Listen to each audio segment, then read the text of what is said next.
का तर्जुमा पंडित ने ये लिखा और कहा कि माफ़ी मांगते हैं, हम माफ़ करेंगे तुम्हारे गुनाह और ज़्यादा देंगे नेकी करने वालों को।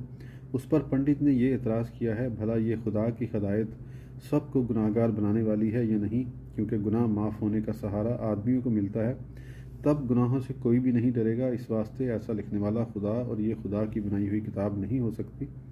वो आदिल है, बेइंसाफ़ी कभी नहीं करता, और गुनाह माफ़ करने से तो बेइंसाफ़ हो जाता है, क्योंकि जैसा कसूर हो वैसी सज़ा देने ही से आदिल हो सकता है। जवाब: आयत का सही तर्जमा तो कभी पंडित को नसीब ही नहीं हुआ।